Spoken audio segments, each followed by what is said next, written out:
Oui, le portail Harry est fermé actuellement, mais est-ce que c'est définitif? Oui, l'immigration connaît des restrictions actuellement, mais à qui la faute? C'est vous le problème, et je vais vous expliquer.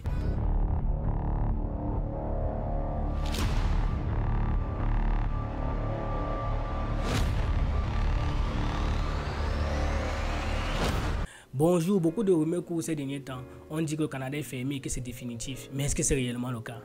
Premièrement, il faut savoir que la réponse est non. Ce n'est pas définitif. Ce qu'il faut savoir d'abord, c'est que généralement, le gouvernement canadien ou alors le portail Harry Entrée Express, le fédéral, tout ce qui s'occupe de l'immigration, c'est-à-dire le MIFI, vous devez savoir que parfois, quand ils ouvrent certains portails, ils attendent une certaine période avant de rouvrir en même temps. Parfois, il y a des pays qui connaissent des restrictions, comme par exemple notre cas, le pays du Cameroun et certains pays. Et je vais donc faire une pause là-dessus, essayer de mieux expliquer, attirer l'attention des agents d'immigration avant qu'on y continue. Déjà, il y a un énorme problème. Je parcourais Facebook l'autre jour, j'ai vu une agence d'immigration dont je peux faire taire le nom. L'agence d'immigration, elle n'est pas la seule, il y en a plusieurs.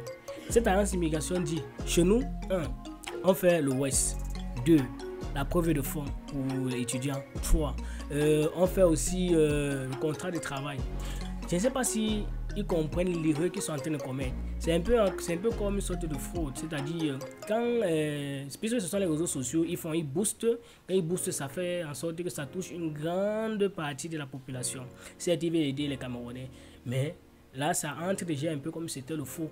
Et il y a des agents d'immigration, il y a des personnes qui travaillent dans l'immigration, ou alors des personnes ou des amis, des frères, des gens qui travaillent dans l'immigration qui regardent ces vidéos. Et du coup, ça met une idée en tête, c'est que les Camerounais sont des fraudeurs. Ce qui fait que ça nous place dans la liste de ceux qui vont avoir à être pris en compte de manière stricte. Et si vous avez remarqué, aujourd'hui, quand on demande un CSQ, surtout le Camerounais, vous allez constater que ces derniers temps-ci, je connais quelqu'un, vu que moi j'ai une agent d'immigration, je connais quelqu'un actuellement qui a eu déjà fait près d'un an. Il n'a pas encore reçu le CSQ. Le CSQ, je rappelle bien, c'est le certificat de sélection québécois. Donc, c'est ce qui te permet de continuer la procédure. Vous voyez, arriver au fédéral, tout ce qu'il fait avec, tout ce qu'on fait avec, tout ce qu'il faut. Voilà. Donc, il a duré, d'autres c'est même plus. Et généralement, ce qu'il faut savoir, c'est que quand vous faites 7 mois dans le bassin, c'est-à-dire quand vous êtes dans l'attente du CSQ, bon, quand il dit dans le bassin, c'est une erreur, donc vous êtes déjà sorti du bassin comme vous avez invité. Quand vous faites 7 mois sans que vous ne receviez le message pour dire que voici votre CSQ disponible, eux, ce qu'ils font, c'est que 6 à 7 mois, ils vous envoient encore un message pour vous dire que on a besoin d'une durée supplémentaire dans le traitement de vos documents. Et c'est ça que beaucoup de personnes ignorent. Voilà. Maintenant, quand c'est comme ça, c'est parce qu'il y a plusieurs problèmes que l'on rencontre. Le premier problème parfois, c'est que, certainement, vous avez eu à fréquenter, à un moment donné, vous avez laissé l'école avant de revenir. Ça, c'est la première des choses. Vous voyez, vous pouvez avoir eu à fréquenter, peut-être première année, deuxième année, vous avez décidé que vous ne fréquentez pas. Je parle d'année universitaire, que ce soit public ou privé. Après troisième année, vous revenez encore continuer au niveau 2, après le niveau 3. Ils ont besoin que l'on explique cela. Mais maintenant, vous, quand vous êtes face à cette situation, comment est-ce que vous gérez cela? Donc du coup, il y a parfois, ils ne comprennent pas trop notre système de fonctionnement, ce qui fait en sorte que les demandes prennent beaucoup et vraiment beaucoup de temps. Ça, c'était l'une des raisons. L'autre raison, c'est que vous pouvez avoir eu à échouer et puis vous revenez encore l'année qui suit pour pouvoir continuer. Voilà, vous voyez un peu. Et du coup, il y a souvent certains écarts. Et parfois, le BTS, on sait qu'il y a certain nombre d'années. Il y a certaines universités qui donnent le BTS à 2 ans, c'était à 3 ans, ce qui fait que ça prend du temps. Mais généralement, ça prend beaucoup plus de temps parce qu'ils disent que les Camerounais sont les fraudeurs. Avant les visas étudiants, vous avez constaté que permis études, les visas ça sortait de manière fréquente. Mais quand ils ont eu à comprendre que plusieurs personnes inventent les preuves de fonds, c'est-à-dire ils disent qu'ils ont l'argent dans un compte réellement alors que c'est faux. Et quand on constate ça, ça crée un énorme problème. Et du coup, ils se disent il faut maintenant commencer à prendre. Il ne faut pas prendre à la légère, donc il faut commencer à regarder de manière attentionnée les documents de ceux qui proviennent de tel pays et de tel pays. Actuellement, si beaucoup de personnes, comme je l'ai dit tout à l'heure, attendent les CSQ et ça prend énormément de temps. Et pour ceux qui ne savent pas, quand on a le CSQ, ça veut dire que c'est un peu comme si on veut voyager, on a besoin du visa. Il faut, dès qu'on met le visa, on peut maintenant choisir le jour où on peut le billet d'avion. Donc on a le CSQ, c'est la garantie qu'on nous a réellement reconnu que jusqu'ici, nos documents sont propres. Et tout ça, il faut les années d'expérience et tout ce qui va avec. Mais là, on se rend compte que actuellement, ça prend beaucoup de temps. Et je vais vous dire qu'actuellement, les Maghrébiens, j'ai eu à causer avec plusieurs personnes, ils reçoivent toujours les CSQ. Mais pourquoi chez nous, les Camerounais, ça prend autant de temps? C'est justement parce qu'il y a cet aspect de fraude là que l'on pense. Voilà, vous voyez, on regarde ça comme une fraude, alors que certains se disent non, on veut juste aider et tout. Et c'est même arrivé à un niveau où ils communiquent même déjà avec les banques, il faut le dire. Ils communiquent avec les banques. Et vous savez que les banques ne peuvent pas vendre une mauvaise image d'eux. Donc, ce qui fait que ils vont tout faire pour être dans le droit chemin. Si vous décidez d'aller même voir une banque actuellement pour dire que vous allez mettre l'argent dans un compte de quelqu'un qui n'est pas le vôtre, ça peut créer problème.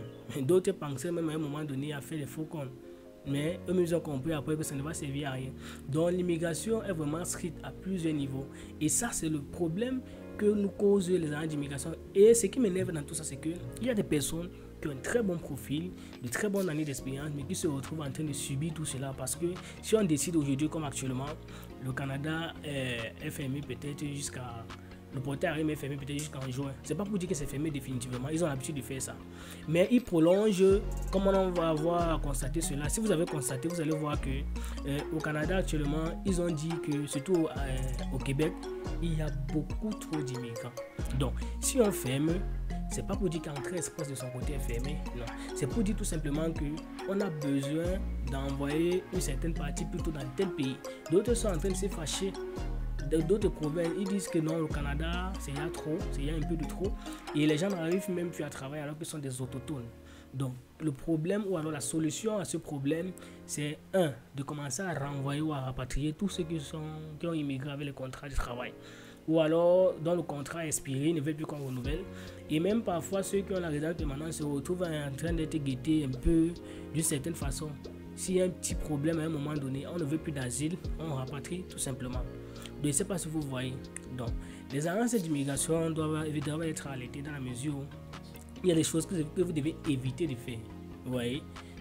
Certes, je peux vouloir immigrer, je n'ai pas assez d'argent, mon oncle m'aide. Mais allez dire ouvertement à Internet que vous faites les preuves de fonds. Là, ça se voit un peu comme de la fraude. Peut-être vous êtes en train de dire que vous aidez à faire la procédure à tous les niveaux, mais dites que vous faites la preuve de fond. Quand eux ils regardent ça de leur côté, c'est un peu comme si vous fabriquez les bulletins qui prouvent qu'il y a cet argent à l'intérieur, ou alors vous mettez pour votre propre argent en disant que c'est l'argent du client. Et ils arrivent là-bas parce que tout se joue quand on est au Canada. Et c'est ce que beaucoup de personnes ne connaissent pas. Et les étudiants généralement en souffrent beaucoup. Je pense qu'actuellement, à moins que je me trompe, j'ai vu une information pareille, c'est que les étudiants n'ont plus la possibilité de travailler dans certaines régions. Ils ne veulent plus. Et je connais beaucoup de personnes qui sont là-bas. Vu que je forme certaines personnes, comme je suis formateur, je forme des personnes de là.